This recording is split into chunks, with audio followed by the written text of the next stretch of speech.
Sagana imalis na kayo. Sabi ko na anhang hindi ko ipakbibili ang bahay ko. Iwak na kayong bimalik dito para hambalain kami.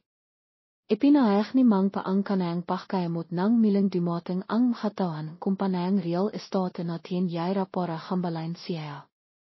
Ito na ang ikatlong beses sa lenghong ito na paminta sila para hikayatan siyang ipakbili ang kanayang lipa sa kanila.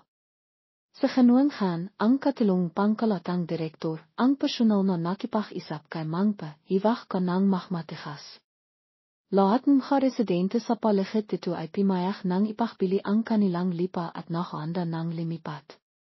Malapit nang bakantehan ang lugar na ito, samantalahin mo na may halaga po ang lipa at ipakbili mo na, ano po ang silbing pagiging mahigpit ito. Bukod pa rito, binibiling aming kampanaya ang lipa sa dobleng halaga ng merkado, hindi ka namin pinipilit.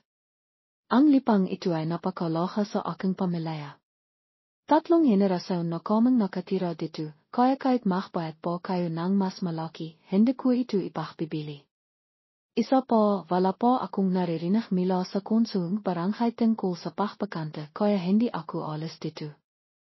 Halit na timayo sa kanuanghan, sinipa ang salaya at nakbanta, kung makpapatiloy ko sa pagiging matigas ang ilo, ikaw lang ang mapapamak. Ang pangkalatang direktor ng kampanaya tin yaira ay itinitiring na bigbos ang real estate sa lugar na ito, ang animang gusto niya ay makikihan niya. Maghintay ka lang. Pagkalis ng katawan kumpanayan real estate bemintong hininga sa Mangpa at timinghan sa altar ng kanayang lolo at ama. Sinabi niya sa kanayang sarili na hindi niya ipakbibili ang lipang manana ito. Ang kanayang anak na baba ay nasa kolehiyo noon ngayong taon, siya ay nag-aral at nagtatrabaho, dagdag po ang kanayang siweldo bilang secretary ay sapat na para tistisan ang kanayang anak na baba hanggang sa makapagtapos siya. Ang mag-asawa ay matanda noon hinit pinakpala silang kalangitan kaya malakas po rin ang kanilang panghangkatawan kaya mori po rin silang magtrabaho ipang kimitang dagdag na kita. Kaya walang dahilan para ipakbili ni Mang pa ang kanayang bahay. Hinit sa kanuang yaira ang ibigbos ang real estate at pangkalatang direktor din kampanaya tin yaira ay matagal nang nakatun sa lipa ni Mang pa. Dahil may panloob na impormasyon na nagsabi kay kanuang yaira na malapit nang limipat ang isang nahusang sinung isang pabrika na may 3,000 manggagawa mila sa binidang patingo sa lungan. Kaya kailangan maraming paupahan para matiginan ang mga pangangailangan sa pamimihay at buhayan ng mga manggagawa. Ang lipang tinitira ni Mang pa ay wala pang 1 kilometro ang layo mula sa Yairahi Industrial Park, kaya napakalaking potensyal nito para sa pagtatayong mga paupahan. Bukod pa rito, kakunti po ang populasyon dito, mira po ang lipa, kaya napakadaling bilhin. Plano ni kanuang yaira na samantalahin ang pagkakataong itong isang malaking pamiminan habang wala pang nakakalam, lilimitahan niya at magtatayong isang paupahan at servisa apartment na may 500 kwarto sa lugar na ito. Akala niya ay magiging maayos at madali ang lahat, ngunit hindi niya inaasahan na makakatakbo siya ang isang matigas na ilo tulad na Mangpa, kahit anong pilit niya ay hindi niya ipinakbibili ang kanang lipa. Pagkatapos marinig ang ilat ni kanuanghan tungkol sa sitwasyon, halit na pinagpok ni kanuang yaira ang mesa, sampung taon na kitang kasama kaya alam mo na ang ikhaliko. Kung ayaw sa minute ni Eden, kailangan natin gumamit ng ilang paraan para pilitin siya. Tandaan mong ayusin ang bahay-bahay sa pamahalaan para maging maayos ang lahat, narinig mo ba? Siguro alam mo kung gaano kalaga ang lipa na ito, tama? Kapag hindi mo pa ito nakawa, imalis ka na. Opo, alam ko po. Ipagkatiwala niyo lang po sa akin. Pagkatapos, ang bahay ni Mang pa ay patiloy na kinikiluang mga tao. Minsan ay sinisira nila ang kanayang hardin halay, kakabi naman ay pinasok ng mga magnanakaw. Kahit walang nawala, nachtulot pa rin itong pag-alala sa matandang mag-asawa. Tivang weekend bimibisita sa bahay ang anak nilang si Jacqueline, ngunit hindi sinasabing mag-asawa na sinisira ang kanilang bahay dahil natatakot silang mag-alala ang kanilang anak at makapekto sa kanayang pag-aaral. Gayon pa man, nakita ni Jacqueline na sunod-sunod na imalas ang kapitbahay, hindi niya may wasang mahtaka, may nangyayari ba sa lugar natin kaya lumipat na sinaalang niya mang timang atili sa ibang lugar. Tay nakita ko pa kaninang imaha na imipa sa manghang truck para maklipat ng kakamit.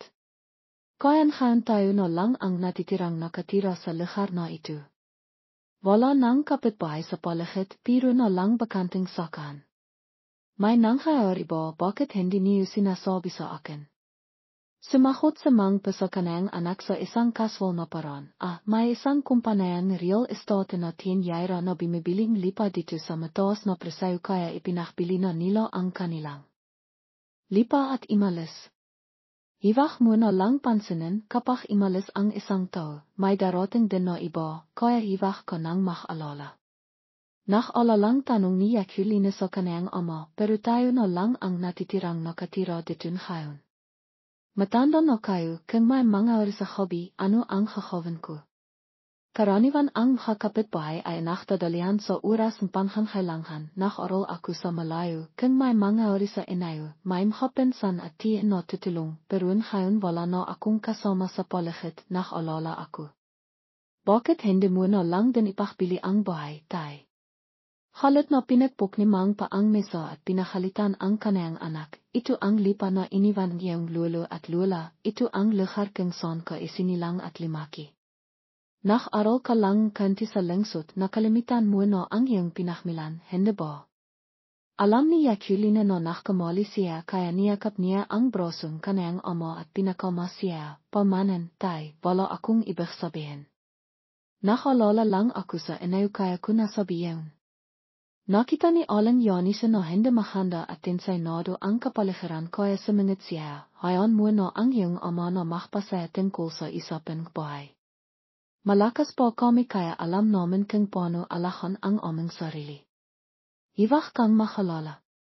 Pagkatapos ay binalinghan ni Aling Eunice ang kanayang asawa at sinisi siya, ikaw naman, minsan lang imiwi ang ating anak sa isang linggo, hindi mo pa siya hayang makaroon masayang kainan. Mahal niya tayo kaya niya sinabi iyon, wala naman siyang ibig sabihin kung kaya't sinisigawan mo siya. Makpati na kayong makama. Ayaw sumiway nina Mang pa at Jacqueline kay Aling Eunice kaya nakakapan sila at nakbati, at milang noking masaya at naktawanan ang buong pamilya tulad ng dati. Nahinit hindi naktakal ang kapayapon. Isang imakapakasing niya, nakilat sa Mang panang makita niyang pinintahan pilang pentiro at bahwang ang kanayang pintuan. Nakita niyang seryoso na ang sitwasyon, nagsambong siya sa pilisaya, matakaw na kaming nakatira dito, pala kaming kaway o nakalitan, kaya sigurado akong ang kumpanayan real estate na tinyaira ang may hawa nito. Dapat hilihan niyo na sila. Kabaliktaran sa pakiking sabik ni Mangpa, nakpakita ang kawalan ng interes at walang pananakitan ang pilisaya sa lugar, ipakbili niyo na lang ang inayong bahay para matahimik na kayo. Ang katawan kumpanaya tinyaira ay may malaking impluwensya, hindi niyo sila kayang labanan.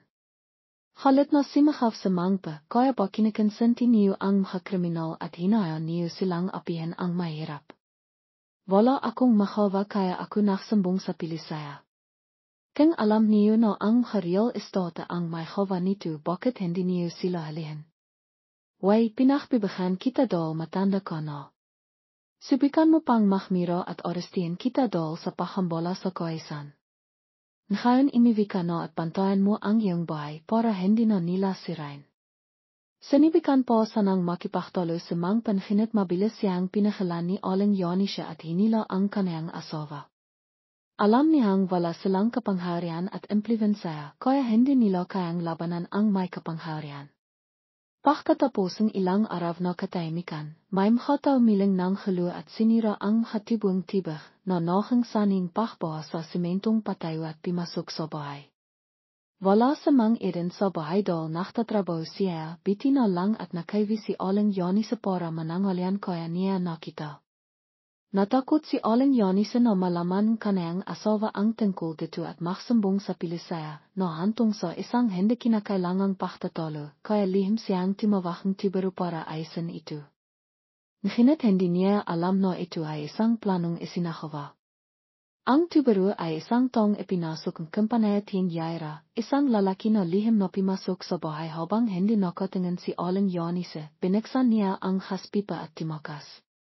Pagkatapos ayusin ang tubong tibig, nakangang malibak si Aling Eunice at pimasok sa bahay para kumain. Papalapit pa lang siya sa bigas na gripo, biglang sumabog ang gas, boom en na nachtilot ng malakas na pagsabog na nachtilot ng matinding pagkasinog sa bahay. Si Aling Eunice ay nachtamong malibang pagkasinog, nawalan malay at sa kasamang palat ay natabinan sa apoy. Sa hili, namatay siya sa labis na sakit. Dahil lumipat na ang mga kapitbahay ni Mang Eden, walang nakapansin sa sinog. Bukod pa rito, ang kanilang bahay ay nasa isang diat ent alay, walang dumadaan, kaya pagkatapos ng 20 minuto nang imakat ang makapal na isok, may nakapansin. Mabilis na dumating ang mga bumbero, ambulansya at pilisaya, nahinit ang bahay at lahat ng mga ari-arian ay nasinog na. Ang mas masakit, natakpian ng mga tao ang sinog na katawan ni Aling Eunice sa mga abo. Nang mabalitaan ito ni Mang Pa at nakabalik na siya, ang asawang minamahal niya ay tilian ng imalis at ang bahay na pinahirapan niyang alahan ay isa na lamang hiba. Simakaf sa Mang Pa sa matinding sakit at kawalan pag-asa, Diyos ko. Bakit ka hindi makataringhan sa akin? Bakit nakang ganito ang lahat? Eunice. Gemising ka na panaginip lang ito, tama ba? Nawala na ang lahat sa akin, ayaw ko nang mabihay. Pagkatapos sabihin iyon, hinawa ka ni Mang Pa ang kanayang dibdib at nawalan malay. Tinala siya ang mga tao sa ospital at akat na tinawakan isang kakilala si Jacqueline. Pagkarinig sa masamang balita, bimaksak si Jacqueline sa lipa, imiyak siya ng labis at nakmamadaling imiwi. Pagdating niya para kilalanin ang bangkayang kaniyang ina sa pinararaya, nakilat si Jacqueline hanghang sa manikas siya at mawalan malay. Sinakap siya ang mga medical na tauhan. Pagkatapos kimama, pumunta siya sa tabing kama para bisitahin ang kaniyang ama. Sinabing doktor na napakasama rin kanayang kalakayan, ang pasyente ay matanda na at nakaranas malaking pagkabigla na himantong sa atake sa puso at pagpitok ng mga dalian dugo sa itak, ang pagkakataong mabihay ay 30% lamang. Sa kasalikihan, pinapanatiling pasyente ang bihay sa pamamagitan ng mga aparato sa pahinga at makinaraya na pagkasamang pagbabola. Lumiwat si Jacqueline at nakisap sa doktor, pakisap, iligtas niyo po ang tatay ko. Patay na ang nanay ko, hindi ko kayang mawala ang tatay ko. Inilayong doktor si Jacqueline at malangkot na sumagot, ginawa ko na ang lahat, nahinit ang pagkakataong mabihayang iyong ama ay napakalit. Kung patuloy siyang mananatili sa intensifikare init, malaki ang makakastos, pakisipan mong mabiti at pagkatapos ay makpasaya. Kasabay nito, nang mabalita na kinuwanghan ang sinog na nachtilot ng pagkamatay, labas siyang natakot. Tinawakan niya ang hangster na karaniwan niyang inipahan para takitin ang pamilya ni Mang Pa at tananghan, sinabi ko sa iyo na takitin mo lang sila para lumipat sila. Bakit ka pimatayang to?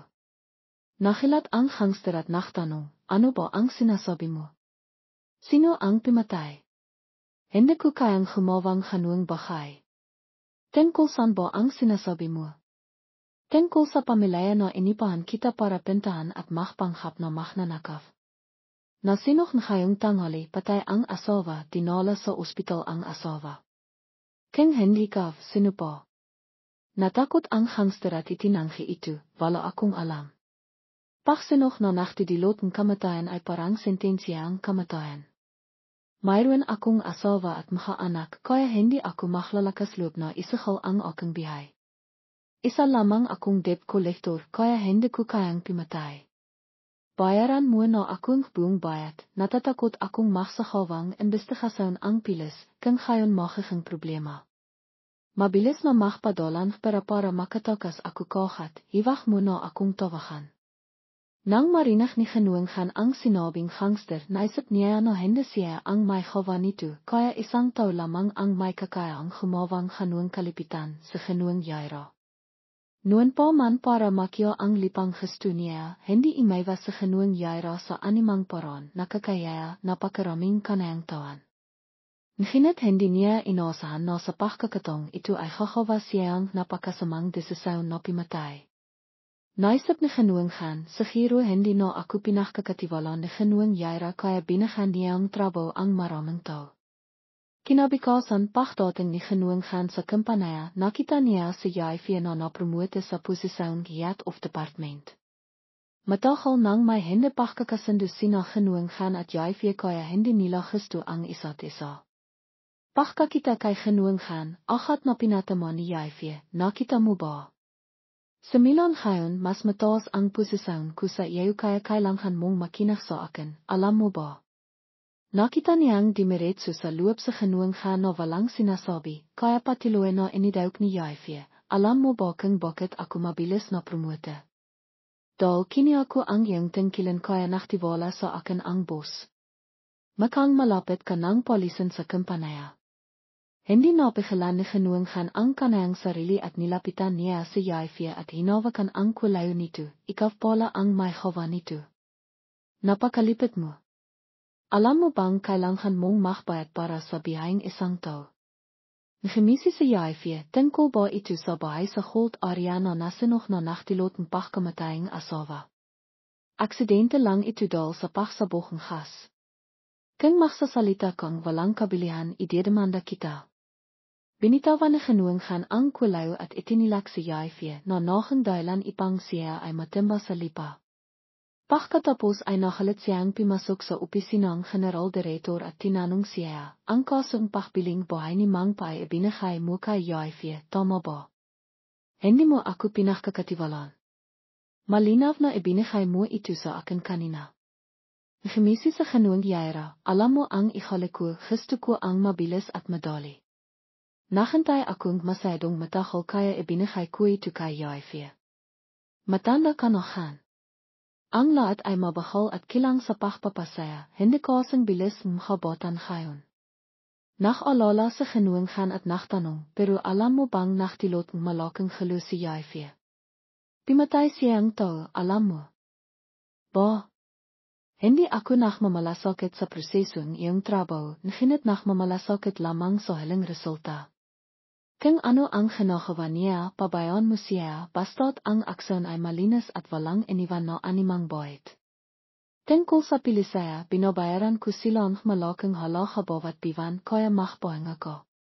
Nakaramdam takot sa genuing gaan nang makita niya na ang kanayang matandang kaibigan ay naging mas malamig at malipit.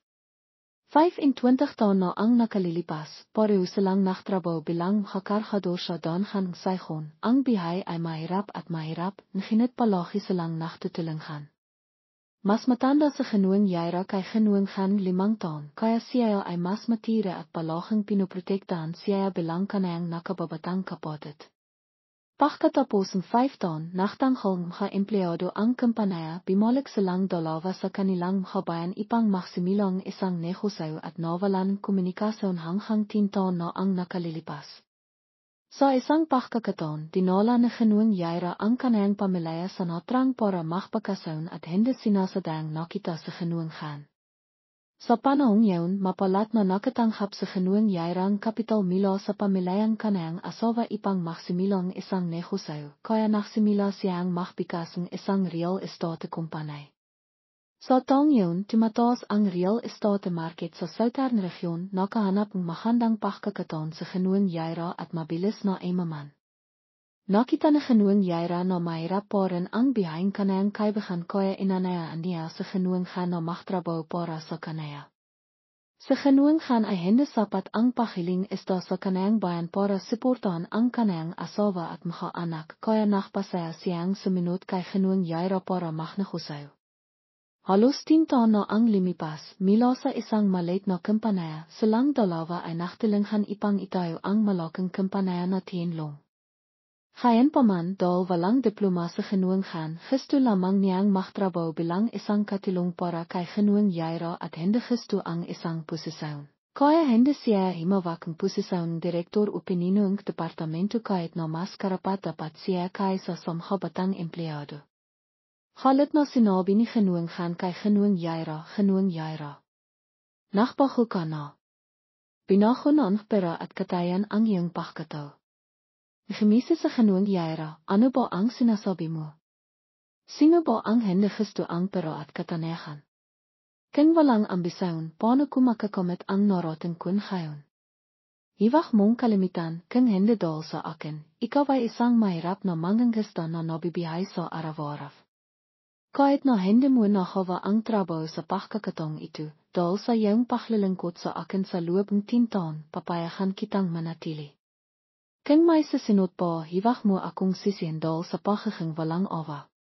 Hindi na kailangan, salamat sa iyong pagtulong sa akin noon, ngunit naniniwala ako na sa 10 taon aking pagtatrabaho para sa iyo, sapat na yun para bayaran ang lahat ng itang na loob.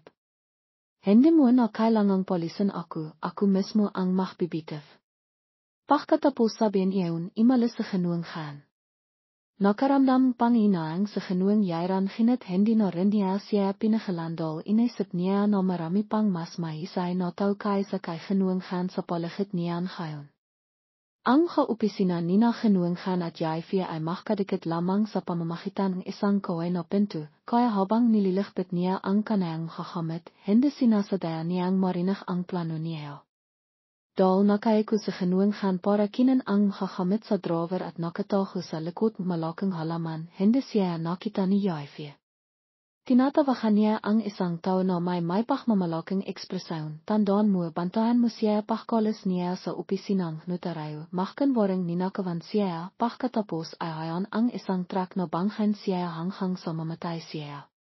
Tandaan mong pimiling isang liblib na don, mahkabit ng piyaking plaka, hiwag kang makpapakita, alam mo ba? Pagkatapos, ipaalam mo sa akin ang sitwasyon. May sinabi ang kabilang linya, ahat na tiniyak ni Jaifia, hiwag kang makalala, ang kapilis dito ay napaka-ignorante kaya hindi nila malalaman. Kung magtagumpay ang lahat, ibabahagi ko sa iyo ang 3 bahagi, sapat na yun para mabihay ng komportable ang iyong pamilya. Nang marinig ni genoong gaan ang mga ni Jaifia na papalayo, tahimik siyang tumayo. Naisip niya na tiyak na sasaktan na naman niya ang isang tao kaya lihim siyang suminot. Si Mama si Jaifia kay Jacqueline nachkan waring nakikiramay at pagkatapos ay hinikayat siya, nakaratay ang iyong ama, tiyak na kakailangan niya ang maraming pera para makpahamot, bukod pa rito. Kailangan mo ring makalala tungkol sa paglilibing iyong ina. Ang pinakamahandang paraan ay pakbili mo ang iyong bahay sa pamamagitan lamang pera mo malahan nang mabiti ang iyong ina at madala ang iyong ama sa isang malaking ospital para makpahamot. Bukod pa rito, abo na ang bahay iyon ang lugar kung saan pumanaw ang iyong ina kapag nanirahan ka roon, maalala mo lamang ang masasamang pangyayari. Wala kang pera para ayusin ang bahay ngayon kasama po ang gastusin sa ospital ng iyong ama at gastusin sa libing iyong ina.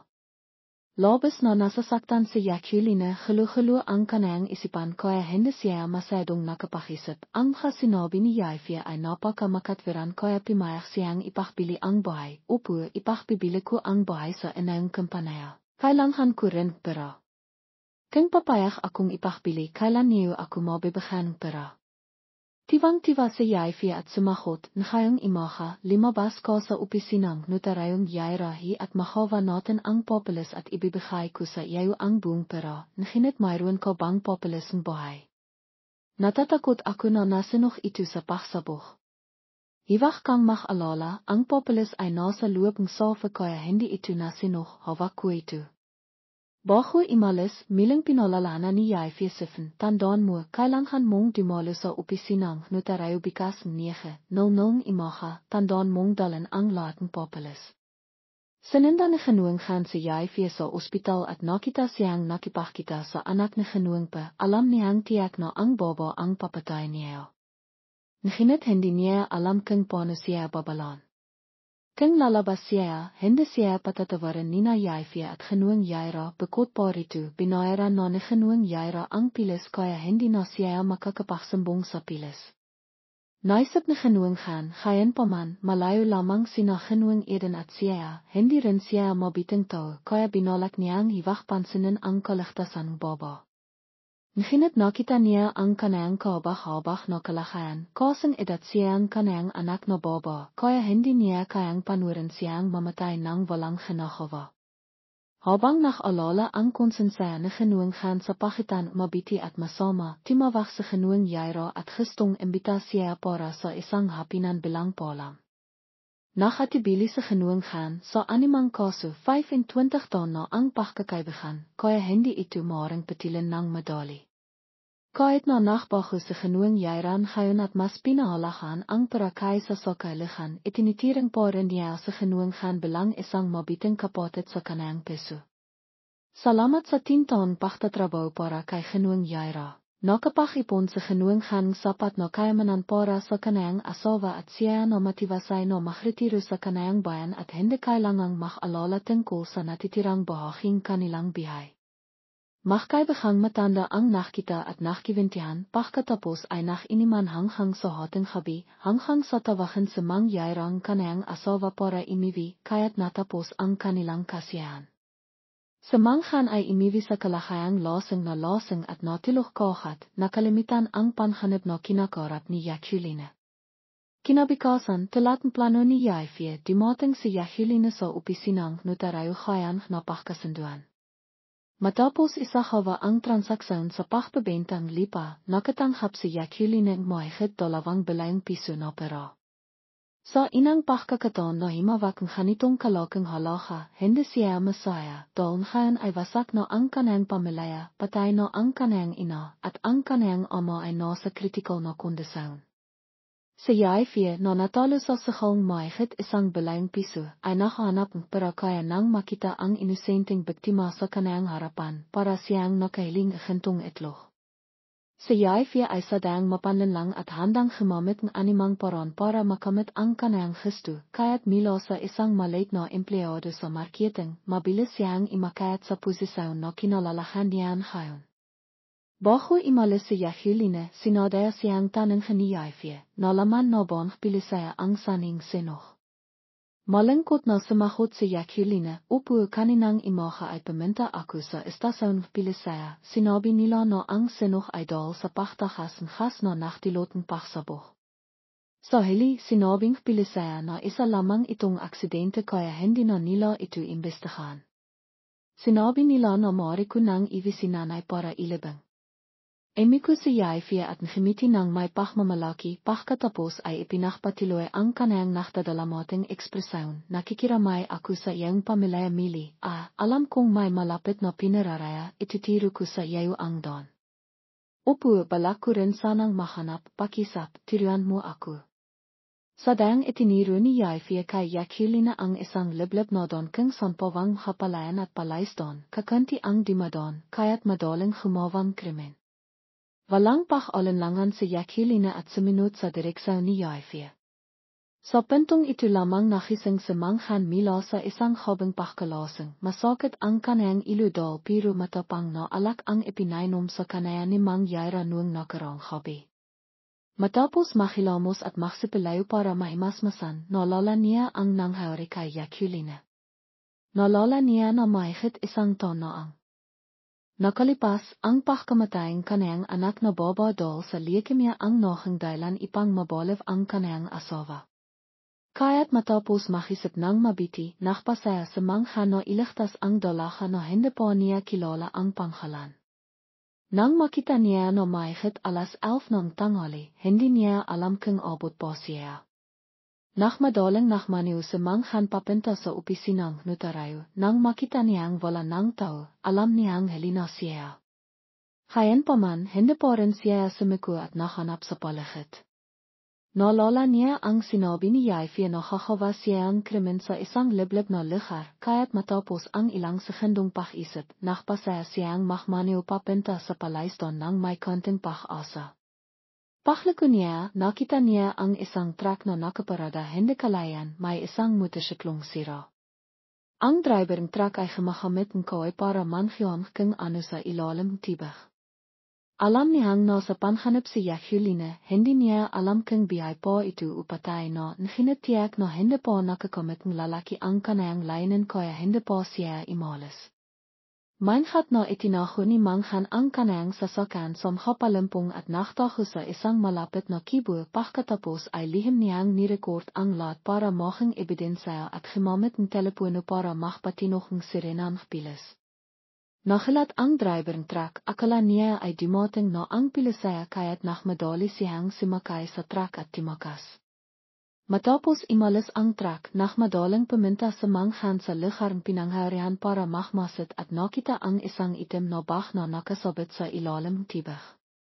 Siniri niya ang sitwasyon at naisip na marahil ito ang bag ng dalaga, matapos mabanghang truck, nalog siya sa tibag. Kaya't timalon sa manghan sa palaisdaan. Mabiti na lamang at hindi malalim ang tibag, ngunit kinailangan niyang magtagal bago niya natakpian si Jacqueline, wala siyang malay, pinung dugo ang kanyang katawan. Nang ilain niya ito, nakilay pila ang tibag dahil sa dugo. Nasagatan siya dahil sa pagkakabanghang truck at hindi siniwerte na tinaman, makapropele sa palaisdaan kaya pinung hiwa ang kanyang mukha, kamay at tiyan. Mabiti na lamang at hinihinga po ang dalaga. Ngunit kung tatawag siyang ambulansa upipenta sa malapit na ospital, madali siyang matitinton kaya't isinabit ni Manghan ang disa sa kanayang liyak at binihat si Jacqueline sa kanayang balikat at timakbo papenta sa kanayang sasakan. Para hindi makatawag ng pansin, hinibat niya ang kanayang yakit at ipinatong sa dalaga at timakbo papenta sa lungsod. Nang makita niya ang isang maliit na pribadong ospital, dinala ni Manghan si Jacqueline sa loob at nagsininghaling na aksidente ang kanayang anak. Nakita ng mga doktor na maliba ang kalagayan ng pasyente kaya inilipat nila ang dalaga sa ospital ng Chiray sa Ho Chi Minh City. Sa ambulansa, hinanap ni Manghan ang mga dokumento ng dalaga at nalaman na ang kanayang pangalan ay Jacqueline, 18 taong lang. Nang dalhin siya ang mga doktor sa emergency room, nag-alala sa Manghan at hindi mapakali. Matapos ang 4 na oras ng paghihintay, sa wakas ay bumikas ang emergency room, lumabas ang doktor at ipinalam sa mga kamag-anak ang sitwasyon. Sanhayan ay nakalakpas na sa panhanap ang pasyente, ngunit maliba ang pensala sa kanayang itak. Maring siya ay magkumang ilang panahon. Nakalalang tanong matanda sa doktor, kailan makigising ang dalaga ang anak ko?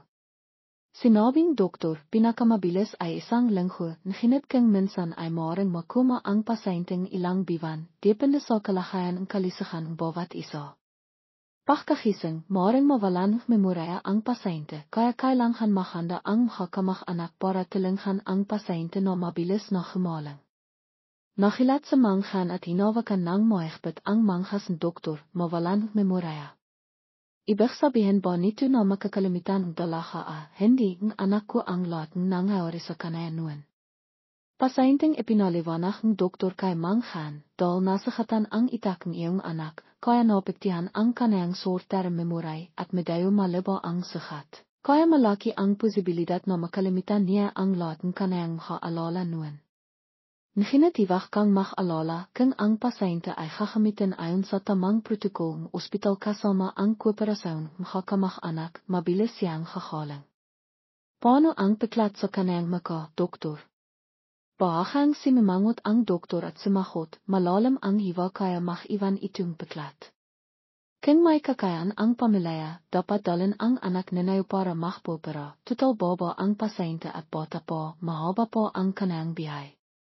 Kung mag-iwan itong peklat, mawawalan siya ang kumpiyansa sa sarili at magdidulot pa itong psikolohikal na trauma. Naintindihan ko. Salamat, doktor. Sinisisi ni Manghan ang kanayang sarili na halina siya kaya't napahamak si Jacqueline. Hayan pa man, nagpapasalamat din siya dahil bihay pa rin ito. Sa puntong ito, dahan-dahang kimamasi. Manghan. Binuksan niya ang itim na bag na tumitilo sa sahig at nakilat nang makita na puno itong pera. Naisip niya na ito siguro ang perang pagbebentang lipa na gustong agawin ni Jayvie kay Jacqueline. Kung malaman niya na bihay pa si Jacqueline at siya ang nakialam sa nangyari, hindi niya sila patatawaran. Ngayon ay wala na siyang proteksyon ni Mang Jaira, dagdag po ang mapanlinlang at malipit na pamamaraan ni Jayvie, hindi niya ito kayang labanan. Hinawe kan die mang gaan ang kanang ilo at nach isip paran para malukusia, nang beglang may ideang pimasok sa kanang isip. Tinawa gaan niya ang hangster na madalas niyang ipahandoti at nach alokong malaking halaga para hilingin sa kanaya ang isang bahay. Hallo, ikaw poan. Pagkatapos mong gawin ito, bebigyan kita ang 100 milyon at ipinapangaku ko na ito na ang hiling pabor na hilingin ko sa iyo. Matapos ang nangyari noong nakaraan, ayaw nang magtrabaho ang hangster na ito para kay Mang Min, nginit nang marinig niyang ito na ang hili at malaki ang pera, nanahimik siya ang ilang segundo at pimayag, sige, sabihin mo kung ano ang ipakagawa mo. Ngayong gabi, himanap kang isang batang baba, mga 18-20 taong gelang, na namatay dahil sa pagkalinot at iwan mo ito sa ilog malapit sa palaiston sa lugar kapag nakahanap ka na, tawagan mo kaagad ako. Nakilat ang hangster nang marinig ang itus na ibinigay ni Mang Min, Diyos ko, paano ako makakahanap ng bangkay na lumilitang ngayong gabi para sa iyo?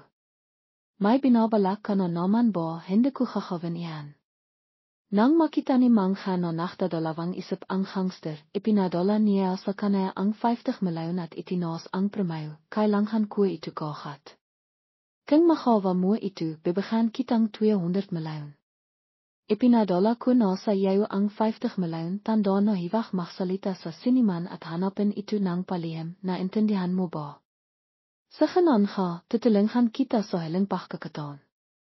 Nagtatanong ang hangster tungkol sa balita mula sa mga mangingisda sa mga kalapit na lugar at nakahanap ng bangkay na namatay dahil sa pagkalinot, walang kamag-anak. Ang kanayang muka ay kinano rin is hanggang sa tiliyang nakbaho ang itsira, akat niyang tinawagan sa Mang Han. Sa mismong gabi, alas 1 madaling araw, pumunta sa Mang Han sa liblib na ilog at nakpanghap na si Jacqueline ang bangkay. Kiniha niya ang jacket at helmet ni Jacqueline at ipinasot sa bangkay at ipinasok ang mga personal na dokumento sa kanayang bulsa. Initisan din niya ang hangster na magpakalatang tsismis na ito ang dalahang namatay dahil sa isang aksidente sa kalsada malapit sa palaiston. Matapos magawa ang lahat, ibinigay ni Mang Han ang natitirang pera sa kanaya at nakbilan, tandaan mo na hindi mo dapat sabihin sa siniman ang tungkol sa bahay na ito, naintindihan mo ba? Para mapanatili ang kapayapaan, dapat mong ilipat ang iyong pamilya mula rito, lilipatin ako sa ibang lugar. Hindi na kita gagalian. Alam ko na, salamat sa iyo. Sa kabilang banda, si Yaifie matapos malaman na nabago ang kanang plano, ay hinahanap din si Jacqueline sa lahat ng dako, ngunit hindi niya ito nakita. Narinig niya mula sa driver ng truck na timaka siya nang marinig ang sirena ng pilisaya kaya agad siyang nakmadali sa lugar ng pinangharihan para mag-imbestiga. Hinanap niya ito sa lahat ng dako, ngunit maliban sa motorsiklong dalaga, wala siyang nakitang tao at wala rin siyang nakitang pilis. Si Yaifie ay nalilingkod dahil na wala sa kanya ang malaking halagang pera at kinakabahan dahil natatakot siya na kung bihay pa si Jacqueline malalaman ang lahat ng katotohanan. Itinilak niya ang sasakyan sa ilog at itinanggal na isang aksidente. Bagamat kimilos siya ng mindhat, kinakabahan pa rin si Yaifie. Kinabukasan, narinig niya ang balita na nakita na ang bangkayang dalahang namatay sa pagkailog ng sasakyan sa palaiston kaya't nakakalak siyang pumunta para tingnan ang sitwasyon. Nang marinig niya mula sa pilisaya na mayroong sa bulsang bangkay na nakanghalang tringte Jacqueline, nakanga siya ng maliwag. Sa dayang nagtanong si Yaifie sa nakahanap ng bangkay, nakita mo ba ang isang itim na bag sa paligid ng bangkayang dalaga? Simamangot ang lalaki at sumagot, wala akong nakitang bag kang may makakamit, sigiradong inanot na ang tibag, paano pa ito mapipinta rito? Kilala mo ba ang namatay? Bakit hindi mo pa dalhin ang kanayang pamilya para asikasin ang kanayang libing, nakdadalamati ka pa rin ba sa iyong makakamit? Napalakas ang buses ng lalaki na nakakiyang atensyon, makanak isusong tao sa paligid, kaya't nakmadali si Yaifie na imalis ng may pagkalito. Naisip niya na marahil tama ang sinabing lalaki, noong nakarang araw ay nahanap siya ng husto sa palaiston sa loob ng ilang oras kaya't akalang may aring palaiston ay naknanakap siya ang hipon. King palagi siyang nakpapaligoy ligoy dito, tiyak na pachtididon siyang mkataw, kaya't napilitan siyang sumiku, tinatanghap na nawala na ang pera. Nginit kahit papano matagumpay. Siyang bimiling lipa, piniri at naipromote siya kaya nakatilong ito sa kanaya na humon ang kanayang loob at makalimitan ang tungkol kay Fanon. Pakalipasan isang linggo, nakita ni Mang Han na kimamano ang lahat kaya ibinenta niya kohat ang bahay na tinitiran niya at sinabi sa lahat na lilipat siya sa probinsya. Sa katotohanan, nananatili siya sa ospital Chiray para alahan si Jacqueline. Pagkatapos ng 2 linggo masikasig na panghangalaga mila sa mga doktor at ni Mang Han na palaging naroon sa kanayang tabi, sa wakas ay nagising na si Jacqueline. Gayon pa man, tulad ng inasahan, nakalimitan na niya ang lahat ng nangyari sa kanayang noon. Sinabing doktor na nasakatan ang kanayang itak at nakaranas din siyang trauma kaya mahirapan siyang ibalik ang kanayang memorya. Espesyal ding ipinakbilang doktor na hiwag dapat hayang makalit ang pasyente sa panahon pagamot, hindi dapat hayang tumingin ang pasyente sa salamin dahil ikababahalang pasyente ang kanayang nasakatang maka panghalawa. Kung masyadong masakit ang nangyari sa kanayang noon, mas mabiti na hiwag nang hayang malala niya ito. Matagal na nakisip sa mangmen at humawang isang matapang na desisyon. Total, hindi na alala ni Fanon kung sino siya noon, mila nang magising siya ay hindi pa niya nakikita ang kanayang sariling maka, kaya kakawa siyang isang bahay na nakababalaw na hawang Lauren Joyce sa Fanon, ang namatay na anak niya. Nang mamatay si Joyce, hindi pa nakakawang pamilya ang dieta-sertifisate para sa kanaya. Hindi kinaya ni Aling Yunalain, asawa ni Mang Han, ang pagkabigla sa pagkawalan kanayang anak kaya nawala siya sa katinian.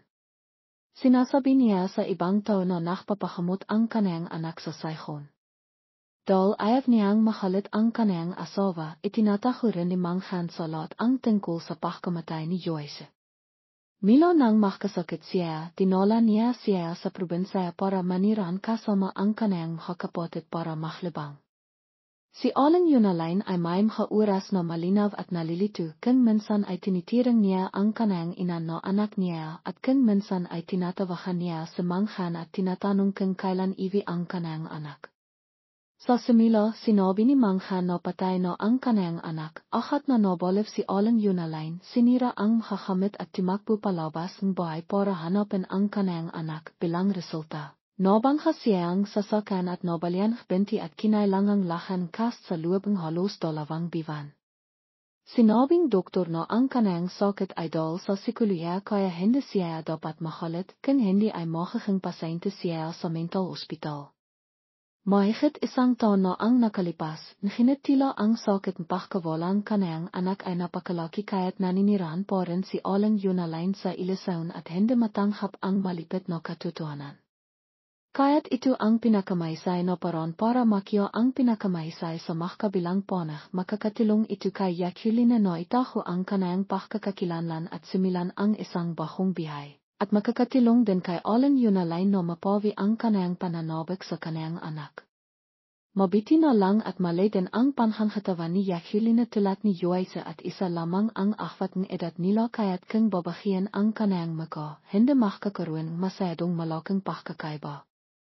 Kakamitan niya ang paramila sa pagbebentang lipa ni Jacqueline para tilinghan siyang mamihayang mas mahandang bihay kung hindi sapat kakiya siyang paramila sa kanayang sarili para alahan siya, dahil mila nang maktisisang siyang iligtas siya. Itiniring na niya siya na kanayang anak. Sa pag-isip na ito, akat na himanap sa Mang Han isang taong magsasakatiparan lahat ng pamamaran makapasyonal na dokumento para dalhin si Jacqueline sa South Korea para makpopera. Gusto niyang tilinghan si Jacqueline na magkaroon makani de May. Nang sa minut na biwan, opisyal na nakbaho si Jacqueline at nahang Joyce. Ang sandali na tinanghal ni Jacqueline ang benda sa kanayang maka at timinghan sa salamin ay opisyal na timapos sa panghalan na Jacqueline magpakailanman. Sa loob ng 6 na biwan mila nang makising siya, palahang sinasabi ni Mang Han kay Jacqueline na ang kanayang panghalan ay Joyce, 19 taong lang, anak niya. Dahil naaksidente siya sa sasakan, nawala ang kanayang memorya at nasakatan ang kanayang maka. Hindi na lola ni yakulina keng sinusia, patiloy na kinagwento ni manghan ang kanayang mga alala at mauldan siya tulat ng isang anak kaya naniniwala siya sa kanayang mga sinasabi. Milo nuen naniraan sa yakulina sa ilalim pagkakakilanlan ni Joyce at tiliyang nakalimitan ang kanayang sarili sa nakaraan. Tinola ni manghan ang kanayang anak sa bahay.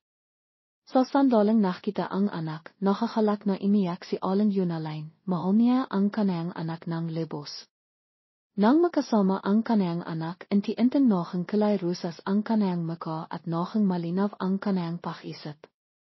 Samantala nakikita ni Deme ang isang pamilyar na bahay, tinitingnan ang halarawan niya na nakasabit sa dingding, tinitingnan ang kanayang halarawan nuwang bata pa siya, nakita niyang walang laman ang kanayang isip. Sa tibang sinisibikan niyang alalahanan ang nangyari sa kanayan nuan, sumasakit ang kanayang ilo na parang pinipagpok. Pinayan siya ni manghan, kung hindi mo naalala, ayos lang, dapat mong paalahan ang bawat sandali sa kasalikian at tuminghan sa hinaharap, palagi kaming nandito sa tabi mo, gusto lang namin na mahang malisok at ligtas ka. Naramdaman ni Joyce ang pagmamahal kanayang kamahalang kaya inti-inti niyang tinanghap ang pamimihay sa kasalikian at ayaw na niyang pakisipang mabiti ang nangyari sa kanayan nuan.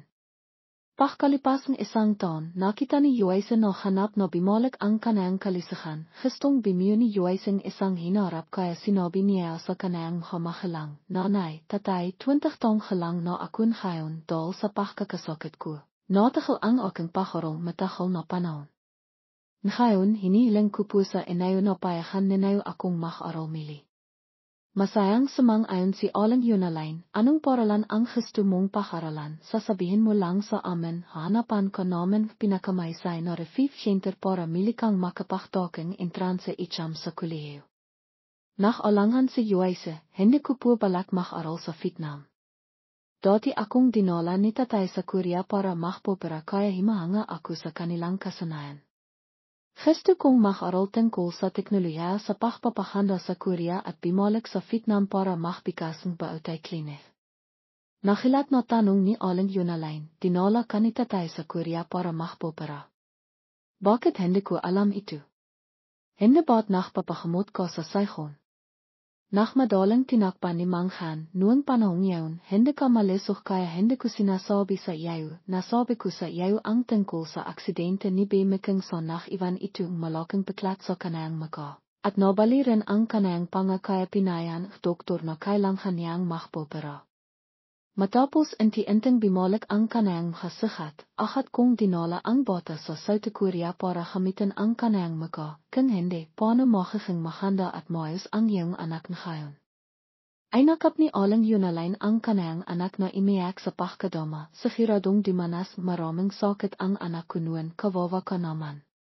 Kahit na hindi kita kasama, hindi ko kayang tisan, ngunit basta ikaw ay bihay at malisok, animan ang gusto mo, ibibigay naman sa iyo. Pagkatapos nito, siniportahan ni manghan at Aling Yunalain ang kagustuhan ng kanilang anak na mag-aral sa South Korea sa loob ng 4 na taon.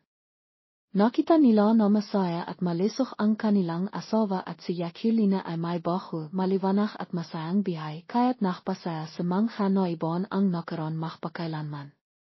Napakasayan bihayang kanilang pamilya kung minsan kapag naalala nila ang kanilang anak, bibili silang tiket papuntang Korea para bisitahin siya at pagsamahin din ang kanilang paglalakbay. Nakita ni Joyce na kahit na nawala ang kanayang memorya, masaya at masakla pa rin siyang nabibihay kaya't nagsisimikap siyang mag-aral para hindi mapaya ang kanayang kamahalang. Sa isang banayang lugar, nakilala niya si Kuo, isang Vietnamese na lalaking nag-aral ng komunikasyon. Nakakilala sila sa kanilang party job, pareho silang edad at pareho ang kanilang gusto kaya mabilis silang nakagustuhan sa isa't isa. Pagkatapos ng 2 taon pagkakakilala, sa wakas ay opisyal na silang nakdadata at nang hako na pagbalik nila sa Vietnam ay akat silang magpapakasal. Ipinahayag ni Joyce sa kanayang kamahalang na mayroon siyang boyfriend, ikinalang din kanayang kamahalang ang pagpiling kanayang anak at hindi siya pinakpawalan. Dal nach aral se kwa sa kuriang dalavangtan bahu si yuaise nachtapos siya bahu siya, nginit na natile paren siya sa trabaho sa lubang dalavangtan para hintayin ang kanayang kasintahan. Nang malaman kanayang pamilya ang balita, halit na halit sila, dahil sa kwa ang bensong penungkirung pilisaya sa probinsya. Ang kanayang hindi pakpasok sa puwesyang pilisaya at ang kanayang paknanais na itiloy ang kanayang pakailig sa pakarong komunikasyon ay halit na halit sa kanayang hamakilang. Pakatapos kumbinsihin ang kanayang hamakilang, sa wakas ay nakiyanik ko ang kanayang histo na makarong komunikasyon, nginit bilang kapalit ng isang kondisyon na pakatapos niyang maktapos. Dapat siyang bimalik kohat at tanggapin ang kasal na inayos ng kanayang hamakilang. Ngayon pa man, ngayon ay nakikinig sa kwa sa tawag ng pakibig at limalabak sa itos ng kanayang hamakilang.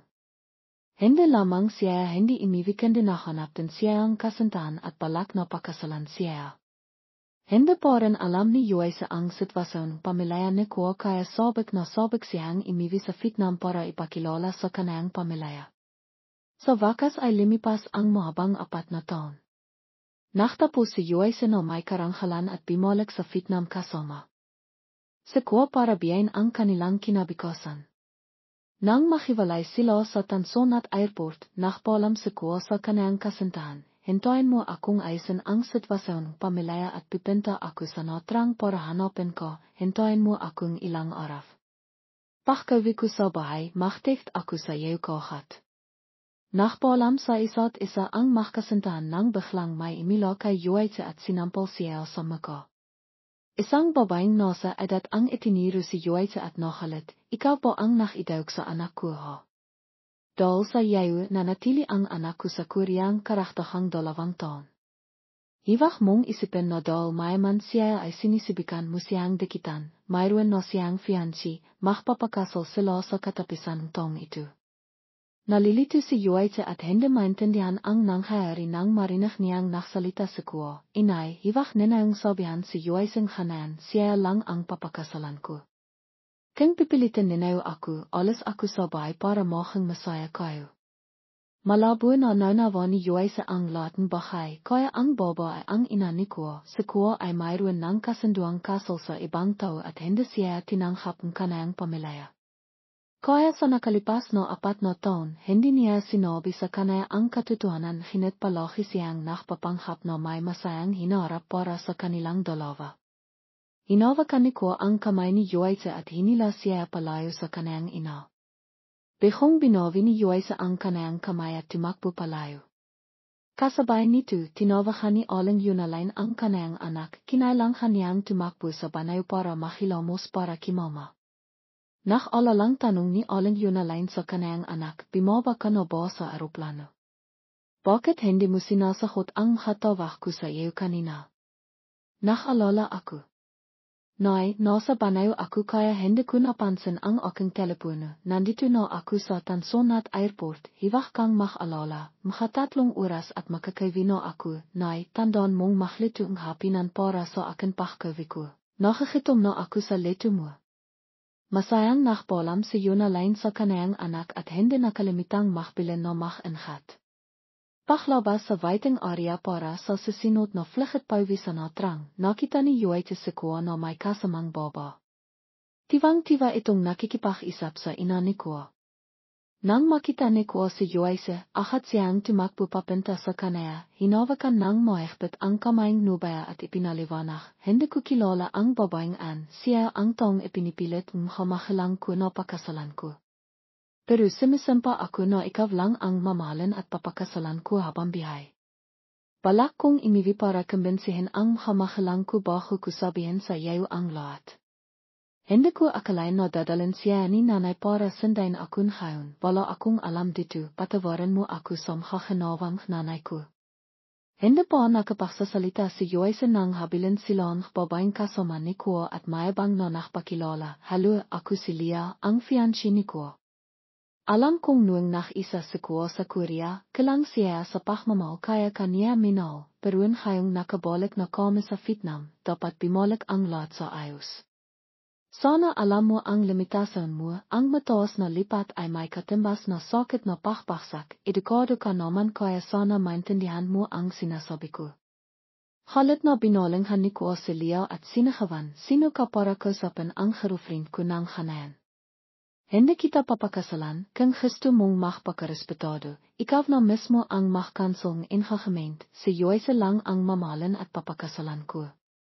Napaya si Lea kaya nachtabog itong imalis. Binawi ni Joyce ang kamay niya mula kay ko at malamig na sinabi, ayusin mo mina ang problema mo sa pamilya mo bago mo ako hanapin. Ayaw kong maging katatawanan sa paningin lahat, lalong ayaw kong malitin ng ibang tao. Pagkasabi nito, diretsong pimasok si Joyce para magjak en para sa vlucht niya. Malangkot na sa minut si ko sa kanyang inapawi. Pag-iwi sa bahay, nakpanghap si Joyce na Masaya, hindi niya sinabi sa kanyang kamahalang ang nangyari. Pero nang banggitin ni Yonalain si ko, iniwasan ni Joyce ang isapan at ibinaling sa ibang bahay, hindi na siya masikosig na magpahagitulatin dati. Alam ni Yonalain na may nangyari kaya nang habang yun, pimasok siya sa kwarto para kausapin ang anak, sabihin mo sa akin ang totoo, anong nangyari sa inyo. Tama ba, nag-away kayo pagdating sa airport? Tumingin si Joyce sa kanyang ina na may lihang pumapatak sa mata. Alam niyang hindi niya may tataho ang animang bahay sa matalas na paningin kanyang ina kaya isinimbong niya ang lahat. Nay, niloko ako ni ko, mayroon na pala siyang mapapanghasawa pero itinaho niya sa akin. Tutol din ang kamahalang niya sa relasyon namin. Kanina sa airport, sinagawan po akong nanay niya no ako raw ay lenta. Halit na halit si Yonalain nang marinig niyang inapi ang kanyang anak, hanuan ba? Makawalang niya. Makipakiwalay ko agad sa kuwanaan. Ang gintong anak ko ay karapat-dapat sa lalaking mas karapat-dapat. Hindi ko matatanggap na pagsalitaan ko. Kahit sino. Pero Walang pero. Kahit tutuwang mahal ka ni ko at mapakasalan ka niya, tiyak na magtirisa ka pagdating mo bilang asawa. Ako ay di mo na diyan kaya dapat kang makinig sa akin. Dahil sa panlulukong kanyang nubayo, ang pagtutulong pamilya nito at ang maring pagtutulong kanyang ina, nadama ni Joyce na wala ng pag-asa ang kanyang pag-ibig. Nalangkot at nadismaya siya dahil pagdating niya sa bansa, ang matamis na pag-ibig sa loob ng 4 na taon ay biglang napito. Pagkatapos ng isang habang hindi makatilog, nagpasaya si Joyce na makinig sa kanyang ina, makipahiwalay kay ko at ituon ang kanyang buong atensyon sa kanyang trabaho. Sa hapinan, seryosyong sinabi ni Joyce sa kanyang kamahalang, sasendan ko si nanay, makikipahiwalay ako kay ko. San ngayon magpufutis ako sa trabaho. Malangkot na tiningnan ni Han at Yonalain ang kanilang anak. Labis silang nasaktan nang makita nilang nasaktan ang kanilang anak sa pag-ibig. Inalив ni Han ang anak, bata ka po at mahanda, tiyak na makakahanap kang mas mahisay. Baka pagbalik mo rito ay mayroon ng napakaraming lalaki na nakapila para ligawan ko, tapos mahirapan ka pang pimili. Natawa si Joyce sa biro ng kanyang ama. Maran siyang limapit at niyakap ang kanyang kamahalang. Alam niyang ang kanyang kamahalang lamang ang nakmamahal at kumahawang mabiti sa kanya ng walang kondisyon. Salamat, Nay Tay. Napakaswerte ko na mahing anak ninyo. Nang marinig ng ang sinabing kanyang anak, nakaramdam siya ang pagkabala, ngunit hindi ito napansin ni Joyce. Himingi siya ang payo sa kanyang kamahalang tungkol sa kanyang plano sa negosyo. Sa panahon ng aking pag-aral sa Korea, nagtrabaho ako at nakapag-ipon ng konting pera. Sa susunod, pipinta ako sa Saigon ipang matitong higit pang karanasan at pagkatapos ay magplano na magbigas ng isang bautay parlortuan. Imasa ako na susuportahan ninyo ako at maaaring pairamin ninyo akong pera para maging kapital. Nag-alinlangan si Yonalain tungkol sa pera, handa kaming magbigay sa iyong pera, pero paano ang tungkol sa pagbenta mo sa Saigon? Hindi mo ba bibigsan ito sa natrang? Manlat din ang ating lungsod. 4 na taon pa lamang kaming nawalay sa iyo at pagbalik mo ay gusto mo nang magsimilang isang negosyo sa Saigon. Sinibikani Joyce no kumbinsihin ang kanang ina, alam kong mal aku ninayo at Christu ninayo akong makasama. Christu kuren kayong alahan kaya Christu kong kimitan maraming pero ipang makabawi aku sa inayo. Sa hinaharap kang magtatagumpay ako, magbibikas akong higit pang makasangay sa Hanoi, donang at sa aming bayan na natrang. Tapos mamamahala na lang ako mila sa malayo at babalik ako para magtrabaho dito para malapit sa inayo. Sa ngayon ang sayhon ang pinakapotensiyal na lugar para palahain ko ang aking negosyo, sana maintindihan ninayo ako. Ang khan ay isang negosante kaya gusto niya ang paraan pag-isip ng kanang anak, natitiwa ako na mayroon kang isang tiyak na layunin at inisyatiba, susuportahan kita ng buong peso. Sige magtrabaho ka, sabihin mo lang sa akin kung kailang ang pera. Pagkasabi nito sa kanang anak, binalinghan niya ang kanang asawa, pumunta pon tayo sa Korea para bisitahin ang ating anak, nakabalik na siya sa Vietnam kaya bakit ka pa nakalala. Kung gusto mo siyang makasama, pimili tayong isa pang bahay doon para tirahan, hindi naman mahirap ayon. Sa kadailanang sinabing kanang asawa, napilitan si Yuna Line na sumang-ayon sa desisyon kanang anak, pero mayroon akong isang kondisyon, dapat kang makipaghiwalay kay ko para sa akin, kung susubukan kaniyang bumalik. Hindi ka dapat bumalik. Masiniring tumango si Joyce. Idinaktak ni Khan, mayroon lamang akong isang kailangan, maaari kang imilatson man, maliban sa lalawakan yairaan. Naktatakang naktanong si Joyce, bakit tay? Hindi ko gusto ang lipang ito, dahil sa dating away ko kaya hiwag ka ng magtanong. Sige po. Nang habang yun, nakpasaya si Joyce na makipaghiwalay kay ko sa pamamagitan ng telepono. Kahit malalim ang relasyon sa loob ng 4 na taon bilang isang taong nabibiyahe ng may kativiran, alam niyang walang kinabikasan, kaya nakpasaya si Joyce na himinto ipang hindi sila mahtisa at mahirapan kapag himaharap sa pamilya. Pagkatapos ng isang linggo na pinitol ni Joyce ang lahat ng komunikasyon, sa wakas ay nakatanggap din si Ko ang tawag mula sa kanang kasintahan. Nasasabik na sinahot ni Ko ang telepono nang marinig niyang sinabi ni Joyce, mahiwalay na tayo, mahal. Halit ako sa iyo dahil niloko mo ako, binigyan mo akong paniwala sa isang kinabikasan na pinung imainasaon at ilasaon. Kung alam ko lang sa simila na tutol ang iyong kamahalang, hindi kita mamahalan. Alam na rin kung kamahalang ko ang lahat, pinipilit din nila akong makipaghiwalay sa iyo. Kalimitan mo na ako, hiwag mo na akong hanapin. Nasaktang imiyak si Ko at sinibikang bumalik sa kanang kasintahan, hiwag naman, mahal, hahawa akong paran para. Kumbinsihin ang aking kamahalang, maniwala ka sa akin at maghintay ka po ang konting panahon. Hindi ba't ang ating pag-ibig ay maaaring magtapos ng madali? Ang pagpunta sa Korea ipang mag-aral at maghanap ng kinabikasan ay parang kapalaran at kasabihan sa akin. Gusto ko na lang magfuti sa aking karera, nakpasaya na ako kaya walang makakapagbago nito. Pagkasabi nito, malamang na ibinawa ni Joyce ang telepono at pinitol ang lahat ng komunikasyon kay Ko. Binira niya ang nimerong telepono, hinarang ang lahat ng paraan pakikipag-ugnayan, tinanghal ang pagkakaibigan sa mga social networking site. Nasaktang niyakap ni Joyce ang kanayang inan at imiyak ng hustubiyong hobby. Kinabikasan, siya ay nohang matamlay at mapilo at madilim ang kanayang mga mata. Nang makita ang kanayang kamahalang na bimaksak ang kanayang anak dahil sa kalangkitan sa pag-ibig, pinayahan nila siyang maglakbay ipang makapagpahinga. Sininot ni Joyce ang kanayang kamahalang at hinantimpalan ang kanayang sariling isang paglalakbay ipang pahalinggan ang kanayang sarili. Pagkalipas ng isang linggo, ibinalik ni Joyce ang kanayang pag-isip at lumipat papunta sa sayhon ipang magtrabaho sa isang malaking bautay salon ipang matitong karanasan. Dahil pagkatapos niyang bumalik sa bansa, nagpadala siya ng mga aplikasyon sa trabaho sa maraming lugar at mabilis na natanggap. Pagkatapos ng habang timawag si Joyce ipang sabihin ang paalam, hinanap ni Ko ang lahat ng paraan ipang makipag-ugnayan sa kanayan hinit hindi siya nakita. Kaya lumipat siya papunta sa natrang at sinundan ang adres papunta sa bahay ipang hanapin ang kanayang kasintahan, hinit ang kanayang kamahalang ay direktang pinalis siya. Sinige wan mag asawa se kuadal nilukunia ang kanilang anak at binalansiya no hiwag ng makipag ignahan po kay Joyce.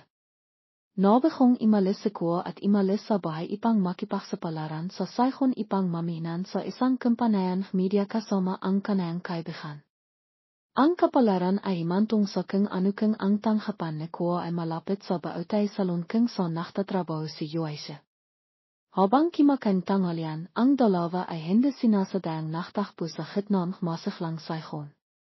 Pagkakita kay Joyce, natiwa sa kuwa na parang nakabalik sa kanaya ang isang napakalahang bahay. Timakbo siya ipang hawakan ang kanayang kamay ng mahigpit. Joyce, ikaw na. Hinanap kita kahit saan pero hindi ko makita ang anino mo, hindi ko akalain na makikita kita rito. 3 buwan na tayong hindi nakikita, alam mo bang miss kita? Nakita mo sa dang isinayos ng Diyos para makita kita. Kahit ang Diyos ay ayaw tayong mahiwalay. Labas na nakilat si Joyce nang makita si kuwa, hindi niya akalain na magiging bilog ang mundo. Sinibikan niyang tumakas mula sa